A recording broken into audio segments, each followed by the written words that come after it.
آپ سے بھی کہتا ہوں، مالداروں سے بھی پیار کرو، غریب سے بھی، دونوں حضور کے امتی ہیں، لیکن تھوڑا ذرا خیال کیا کرو، ذرا ذہن رکھا کرو کسی غریب کا دل نہ ٹوٹے، ورنہ تباہی اور بربادی۔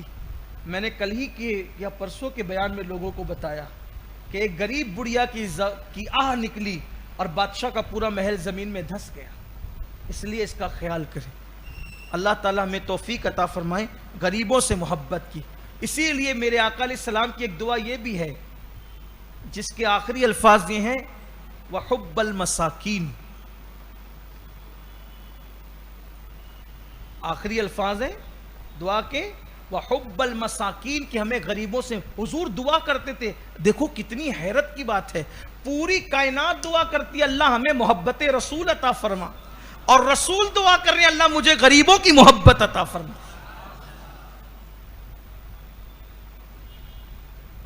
اس سے پتا چلا غریبوں کی محبت کیا چیز ہے۔ اس لیے غریبوں سے پڑوس میں ہو کہیں وہ محبت کرو۔ پھر اس نے کہا جو سب سے بڑا دشمن ہے میرا وہ یہ بھی ہے جو اللہ کے لیے عاجزی کرتا ہے، انکساری، تواضع کرتا ہے، اللہ کے لیے تواضع اختیار کرتا ہے، عاجزی، اللہ کے لیے عاجزی۔ بات شیطان کر رہا ہے لیکن حضور کے سامنے کر رہا ہے تو کتنی محتاط کر رہا ہے۔ اس نے یہ نہیں کہا کہ جو عاجزی کرتے ہیں، نہیں کہا اللہ کے لیے عاجزی کرتے ہیں۔ اس لیے کچھ ایسے بھی ہوتے ہیں، وہ آئیں گے محفل میں کنارے بیٹھیں گے، کنارے اس لیے بیٹھیں گے تاکہ آنے جانے والے دیکھیں یار دیکھو کتنی عاجزی کر رہا ہے، بیچارہ کنارے بیٹھ گیا کر کے، یہ اللہ کے لیے نہ ہوئی عاجزی۔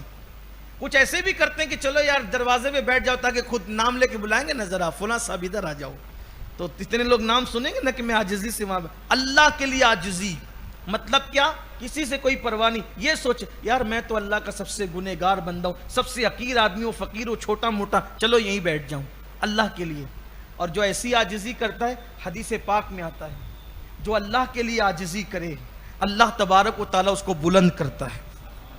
بلکہ حدیث پاک میں آتا ہے حضور اکرم صلی اللہ علیہ وآلہ وسلم فرماتے ہیں کہ انسان کی پیشانی میں گویا کہ قدرت کی طرف سے دو رسیاں ہیں۔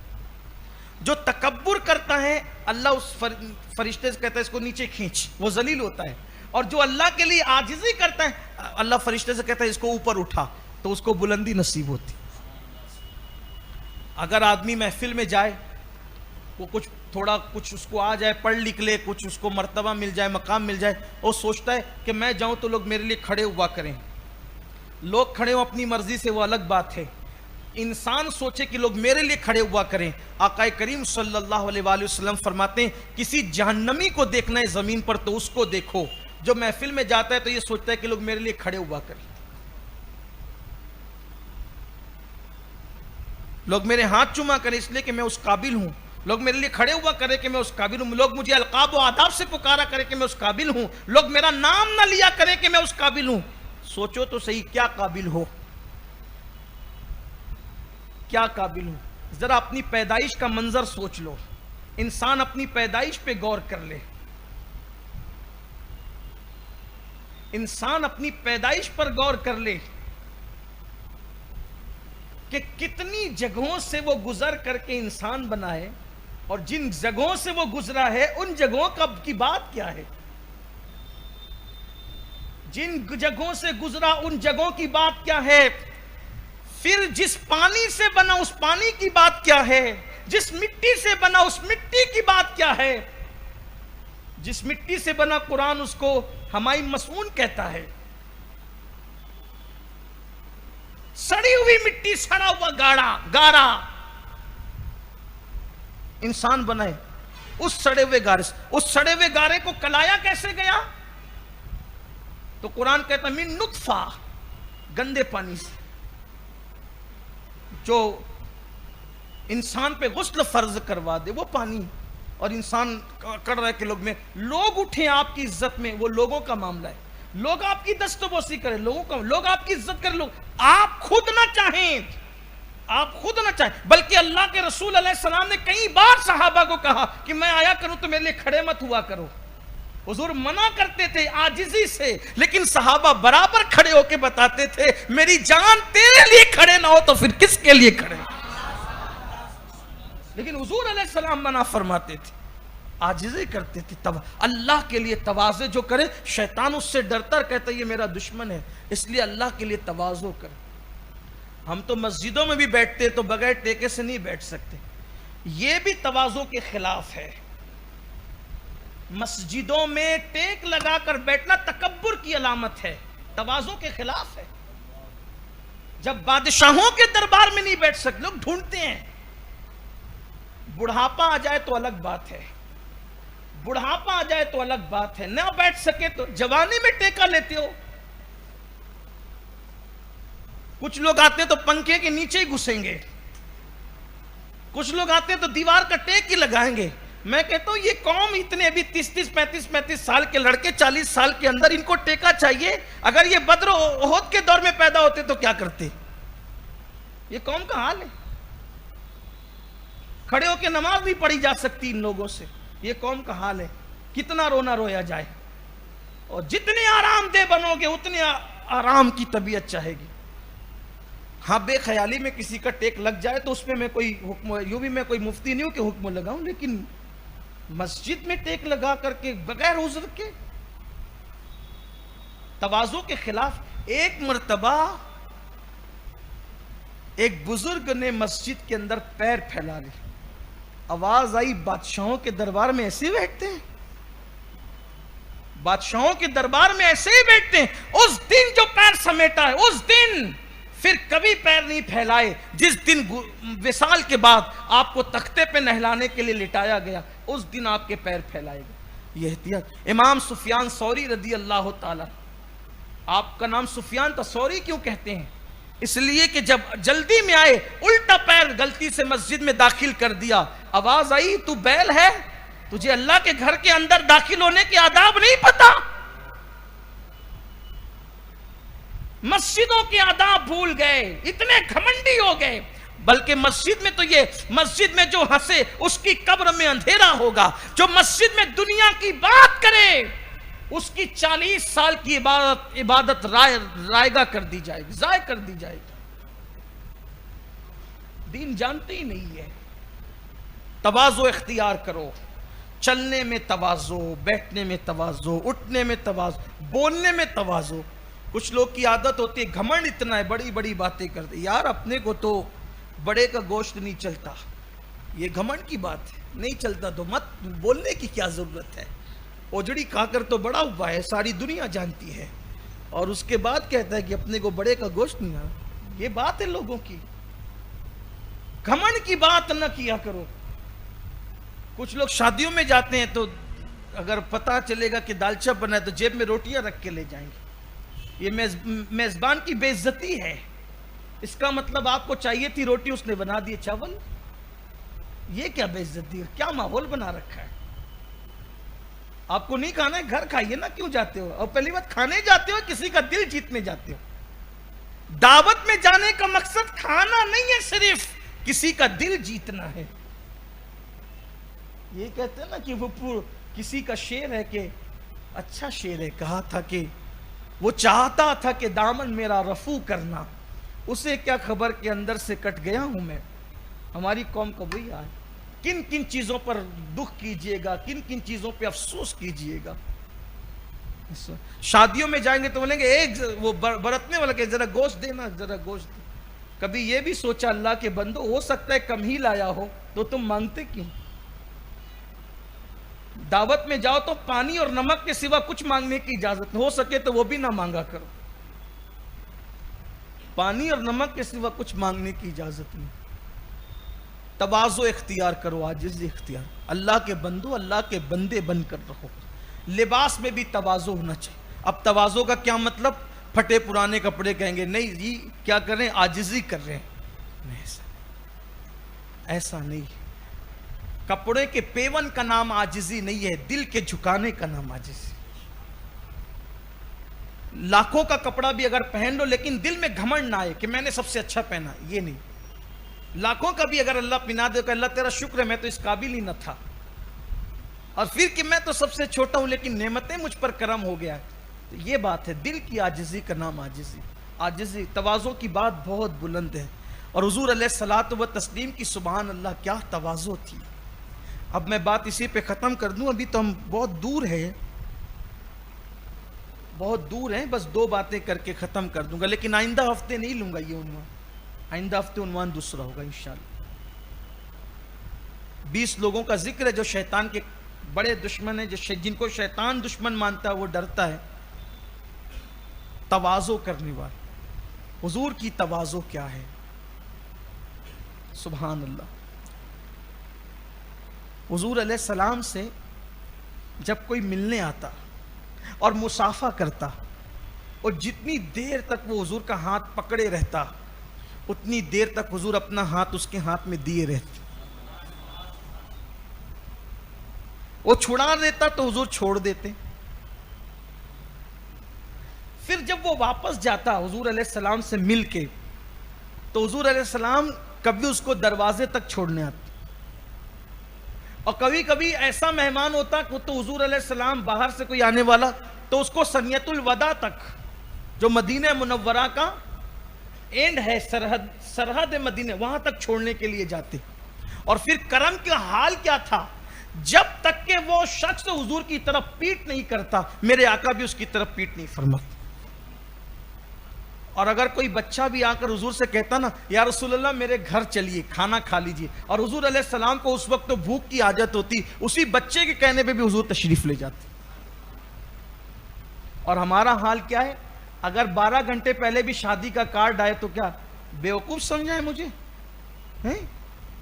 پوری دنیا کو کارڈ بڑھ کے 12 گھنٹے پہلے دعوت. ارے 12 گھنٹے کس کو کہتے ہیں؟ جس نبی کو ہم معراج والا نبی کہتے ہیں، صاحب معراج، صاحب تاج، صاحب براق، جس کے سر پہ ختم نبوت کا تاج ہے، جس کے قدموں پہ روح الامین کے سر کے تاج کے موتیاں سجدہ کرتے ہیں، وہ مصطفیٰ جان رحمت. کسی نے کہا یا رسول اللہ چلیے میرے گھر دعوت ہے، حضور چل پڑتے.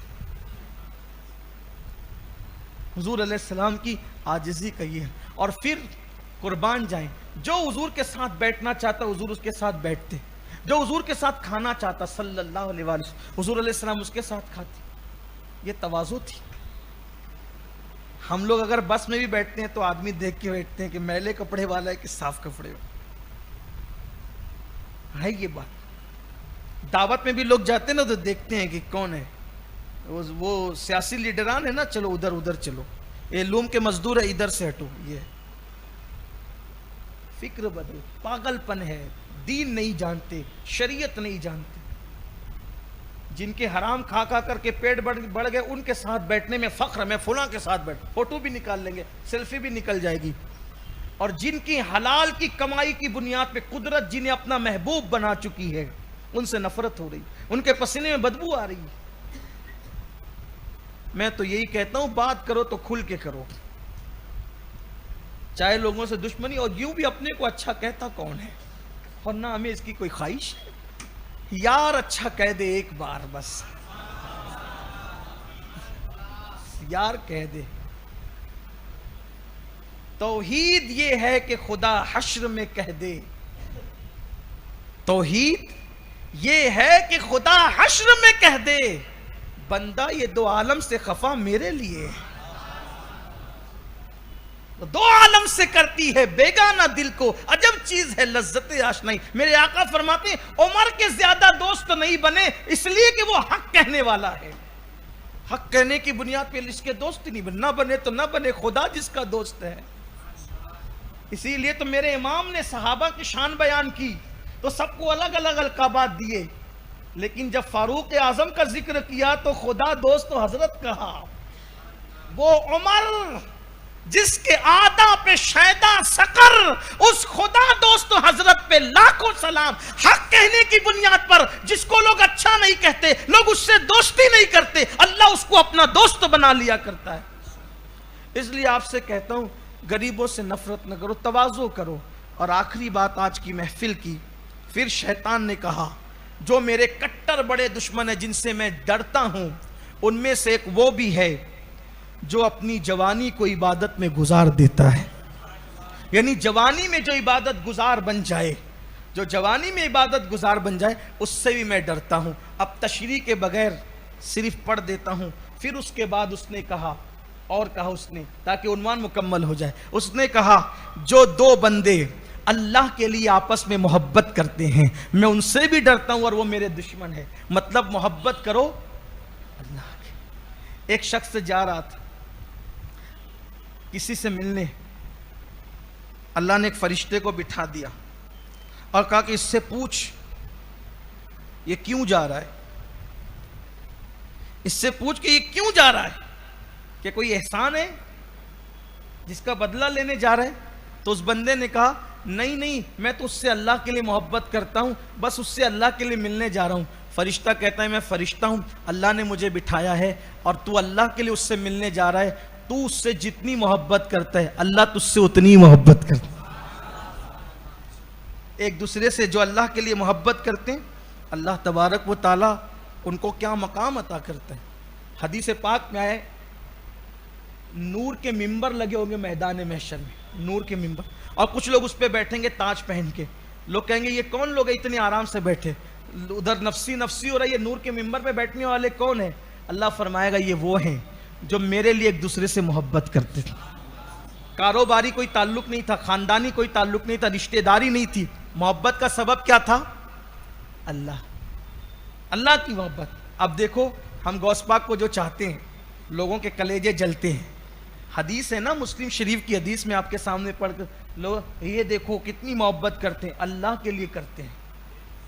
غوث پاک ہے بغدادی, بلکہ اصل تو ہے جیلانی, اور ہم ہیں ہندوستانی. کوئی وطن کا تعلق ہے, کوئی کاروباری پارٹنرشپ ہے, لیکن کیوں محبت ہے؟ ہر جیلانی سے, ہر جیلان والے سے تو محبت نہیں ہے نا. ہر جیلان کس سے محبت ہے؟ عبد القادر جیلانی سے. کیوں؟ اس لیے کہ اللہ کے ولی, اللہ کے لیے محبت. معین الدین اجمیری محبت کیوں ہے؟ اللہ کے لیے. اشرف سمنانی محبت کیوں ہے؟ اللہ کے لیے. نظام الدین بدایونی محبت کیوں ہے؟ اللہ کے لیے. صابر کلیری محبت کیوں ہے؟ اللہ کے لیے. ان سے بھی کرتے ہیں, آپس میں بھی کرو اللہ کے لیے محبت. حضور علیہ السلام نے فرمایا اللہ انہیں بے حساب جنت عطا فرمائے گا جو اللہ کے لیے محبت کرتے ہیں. اس لیے اللہ کے لیے محبت کرنا سیکھو. پھر شیطان نے کہا وہ لوگ بھی ہیں جن سے میں ڈرتا ہوں اور جو میرے کٹر دشمن ہیں, بڑے دشمن ہیں, جو ہر نماز پابندی کے ساتھ جماعت کے ساتھ ادا کرتے ہیں. پھر کہا میں ان سے بھی ڈرتا ہوں, میرے کٹر دشمن ہے جو مسلمانوں کی خیر خواہی کرتے ہیں, مسلمانوں کا برا نہیں سوچتے, ان کا اچھا سوچتے ہیں, خیر خواہی کرتے ہیں. سب کا اچھا سوچو, اللہ سب کا بھلا کرے. عادت ڈالو صرف زبان سے نہیں دل سے بھی, اللہ سب کا بھلا کرے. اللہ دوستوں کا بھی بھلا کرے, اللہ دشمنوں کا بھی بھلا, لیکن صرف زبان سے نہیں. زبان سے کرو اللہ سب کا بھلا کرے اور اندر لڈو پھوٹ رہے, اچھا وہ اس پہ کیس ہو گیا, اچھا وہ اس کی بیوی مر گئی, اچھا وہ اس کا بیٹا ہاسپٹل میں ایڈمٹ ہو گیا. نہیں, منافقت نہ کرو, دل میں اللہ سب کا بھلا کرے. تو جو مسلمان کا خیر خواہ ہے, شیطان نے بتایا کہ وہ اس سے میں ڈرتا ہوں اور وہ میرا کٹر دشمن ہے. اور پھر کہا اس نے, میرے آقا فرماتے اس نے کہا جو اپنے مسلمان بھائیوں کے لیے دعا کرتا ہے میں بھی اس سے ڈرتا ہوں اور وہ میرا کٹر دشمن ہے. ایک بات یاد رکھنا, آقا علیہ السلام فرماتے ہیں جو کسی مسلمان کے پیٹھ پیچھے دعا کرے اس کی دعا ایسے قبول ہوتی ہے جیسے عرفات میں حاجی کی دعا قبول.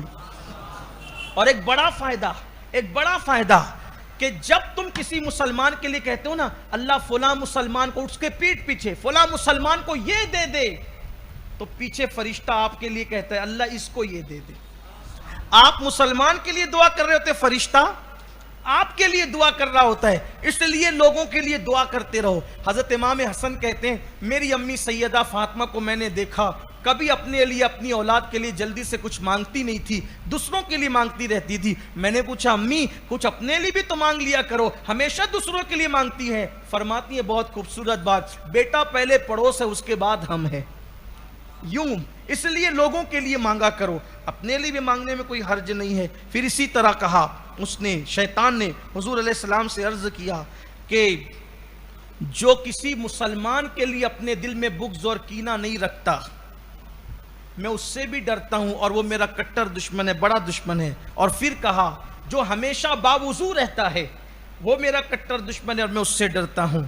اور باوضو رہنے کی فضیلت تو کئی مرتبہ آپ سن چکے ہیں۔ اسی طرح اس نے کہا جو سخاوت کرتا ہے میں اس سے بھی ڈرتا ہوں اور وہ میرا کٹر دشمن ہے۔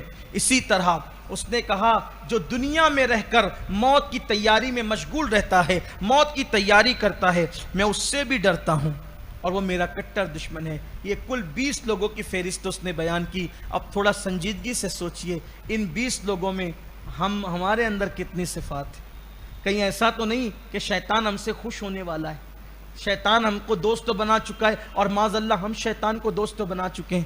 آئیے ان میں سے کوئی صفت تو اپنا لیجئے، کچھ آسان ہے وہ اپنا لیجئے، جیسے باوضو رہنا، مسلمانوں کے لیے دعا کرنا، تواضع کرنا، تکبر نہ کرنا، لوگوں کی خیر خواہی کرنا، یہ تو آسان چیزیں، ان میں سے چند ہی اپنا لیجئے تاکہ شیطان آپ سے دور بھاگے، ہم سے دور بھاگے۔ اللہ تعالیٰ کی بارگاہ میں دعا ہے اگر کہنے سننے میں کوئی غلطی ہو اللہ اپنے حبیب صلی اللہ علیہ وآلہ وسلم کے صدقہ و طفیل معاف فرمائے۔